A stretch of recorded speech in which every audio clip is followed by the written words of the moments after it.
Hi, my name is Cade Davenport, and this is my Module 6 brief assignment presentation. In this assignment, we'll be giving a brief on the PAC, their future planned protests, as well as analysis and response recommendations.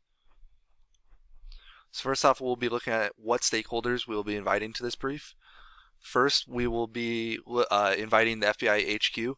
The FBI HQ will take the lead on the briefings regarding the planned protests, as they have been tasked with opening a national domestic terrorism preliminary investigation against the PAC. The FBI Detroit Joint Terrorism Task Force, JTTF, will also be involved, as they have been assigned the lead investigators on the violence against the Detroit Islamic community. Additionally, the FBI Detroit Field Office will need to be advised, as they have initiated a preliminary civil rights investigation after the series of acts of vandalism on Islamic mosques and cultural centers. The Michigan Fusion Center has also been involved in monitoring the group's white supremacist website activity and will be needed to help bridge the gaps between federal, state, and local law enforcement.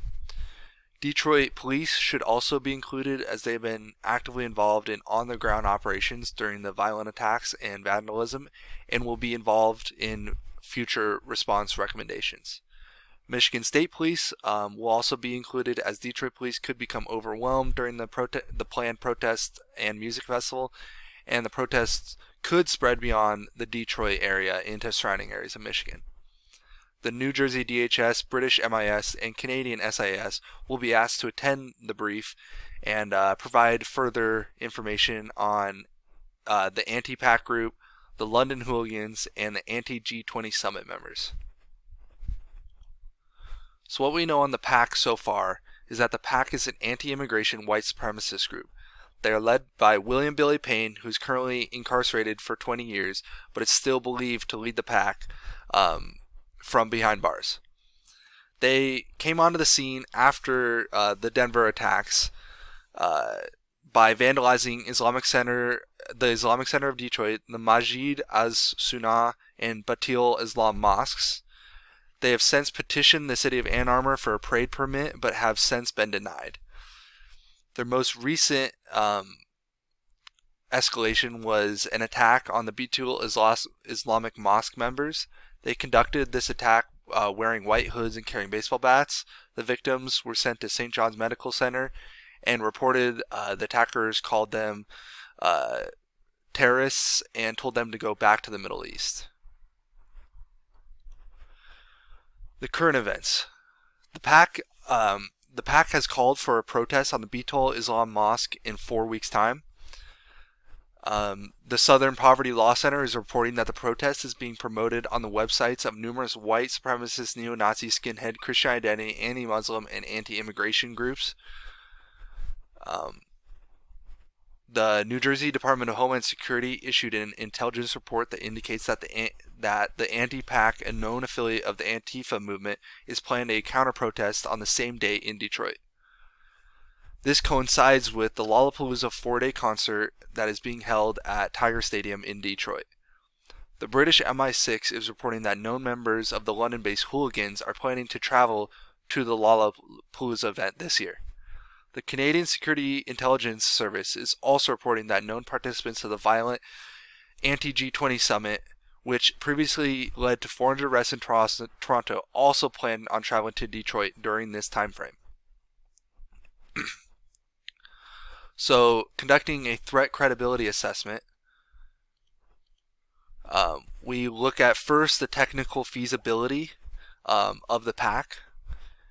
The PAC draws a lot of support from white supremacist groups. The planned protest that they've been promoting has made its way to websites of numerous white supremacist, neo-Nazi, skinhead, Christian identity, anti-Muslim, and anti-immigration groups. So their message has spread wide, and it's believed that a lot of people could be showing up at this protest. It is currently unknown whether this group plans on being armed during these protests.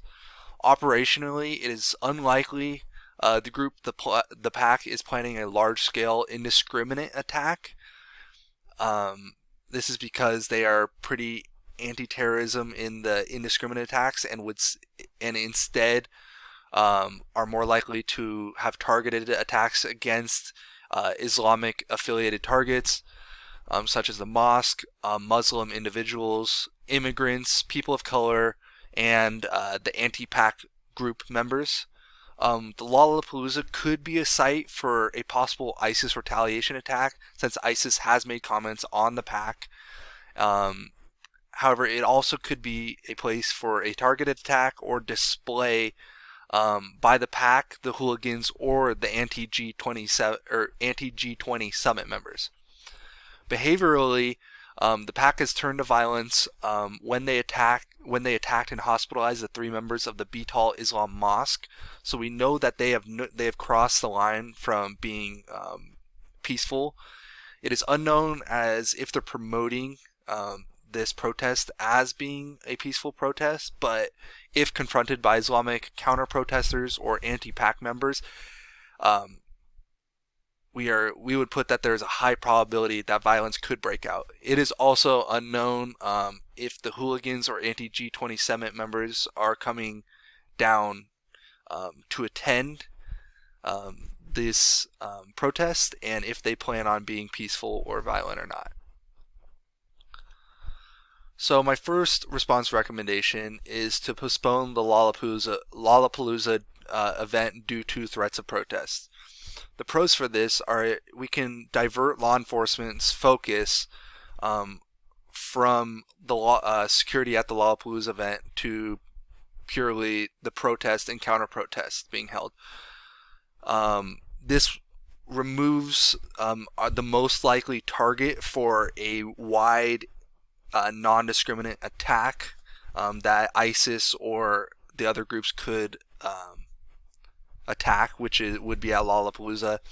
This reduces the number of people traveling to Detroit that weekend. It's good to keep the streets pretty clear, and with Lollapalooza happening along with the protests and the anti-protests, there'd be a lot going on. First responders would be pretty stretched out, and there'd be a lot of people there. Secondly, it could stop the London hooligans and anti-G summit members from attending. Some of the cons are it would have a negative public opinion. More attention could be drawn to the protests without Lollapalooza happening. Protests now become the most likely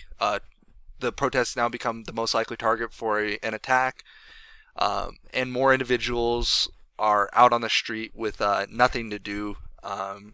Possibly people traveling for the Lollapalooza event now get brought up into the protests without the event occurring. My second recommendation would be to shut down the protests and counter-protests. The pros for this would be it reduces the threat of vandalism, possible vandalism and destruction of the Beetal Mosque. If it is shut down with police force and there's police surrounding the mosque, there's less likely that there's any destruction that occurs. It reduces the threat of violence towards Muslims as well. It keeps the PAC and anti-PAC members from clashing, possibly, if we can break it up with police intervention before those groups can come together and be violent. The public remains focused on Lollapalooza since the Lollapalooza will continue to happen. Some of the cons are some possible legal ramifications. I say this because the PAC is partnered / has support from the local ACLU, and they could also come after Detroit and the FBI for restricting their First Amendment rights. Conflict between protesters and police could occur. You're putting police down in the protests in the direct line of fire. Lollapalooza remains the most likely target for a large indiscriminate attack. Lack of security at Lollapalooza, since most of the resources will now be at the protests to shut them down. There will be possibly be a lack of first responders and security at Lollapalooza, and it could push a peaceful protests into violent ones. We are uncertain if these protests will be peaceful or not, and by having law enforcement there breaking them up, it could push them into violence. So, thank you.